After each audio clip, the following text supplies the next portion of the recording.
Blizzcon just announced new class uniques, and yes, necromancers are getting their corpse autocast back. New endgame content, finally after level 100 for season 2.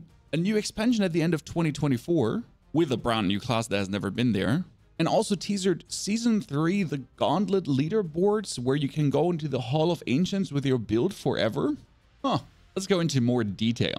The first thing announced were Malignant Rings. Yes, you heard right. From season 1, we're getting 5 class-specific rings that will bring back features from the season of the Malignant Heart. For necromancers, it's going to be a unique ring that does the auto corpse cast ability, which changes every single build I've done so far again as soon as I can get my hand on that specific ring.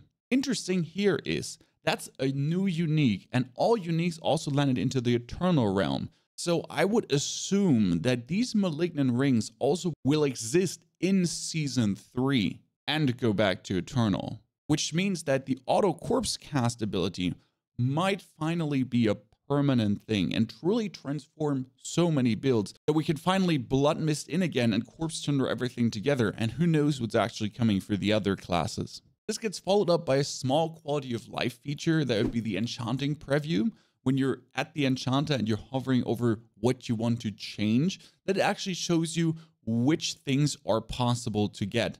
Now, I would like to have another pay 3 or 4 times the money, or pay 10 times the money to get guaranteed what I'm looking for, or at least have a 20-30% high, anything to just higher my chance to get something. But maybe I'm talking as a casual player who just wants to have his goddamn enchant. I mean, if I have to play 50 million for a guaranteed enchant, I'll just do it without clicking that button 20 times. Sorry, chat. I'm a simple man. I'll just want to $100 bills, y'all, and get my maximum life or physical damage or create whatever I'm looking for in that point. Now, before we get to the new endgame content in season 2, that's already coming in November, as it seems. There's a seasonal event coming, but not season. It's meant the winter, summer, autumn, and so on. It's called Midwinter Blight.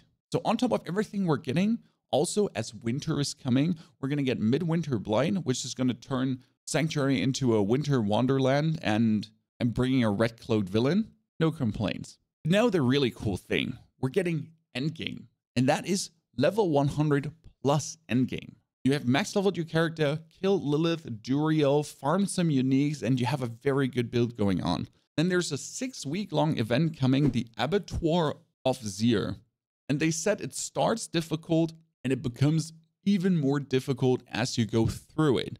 Highly replayable, as it seems, and at the end, you're getting a glyph made out of Lord Zir's blood. Now, I could only find a very washed out screenshot, but this is the unique glyph, Tears of Blood. Radius increase at level 50. Every 5 core stats purchased within range gain 2% multiplicative increased damage, and then plus 50% bonus to all rare nodes within range. Bonus increases by 10% every 10 levels. Okay. So every 5 core stats would be int, willpower, strength, and so on. Increase our damage by 2% multiplicative. The radius increases at level 50. Whew. I mean, that's something. And this is only the level 1 version of the glyph. I don't even want to know what the level 21 version of the glyph can do. With the Abattoir of Zir, we're getting exactly what we've been looking for. Finally, something to do after level 100. Because right now, you're level 100 and you can farm for farming, but you're technically done. There's nothing to farm for. You've beaten tier 100, you've Lilith, and so on. So we're getting finally something to do. How much fun or good that will ever be. And we can farm for the Malignant Rings. That's amazing. But this is not everything. No, there is also the new expansion coming at the end of 2024 called Vessel of Hatred. And yes, you guessed right, this is the Mephisto expansion. And we're going to run the trailer just here for you if you missed it. We have each played a part in what has happened here.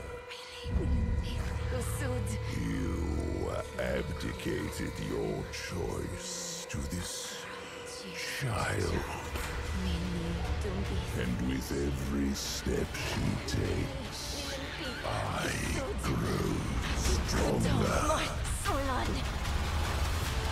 There will be no salvation in the light.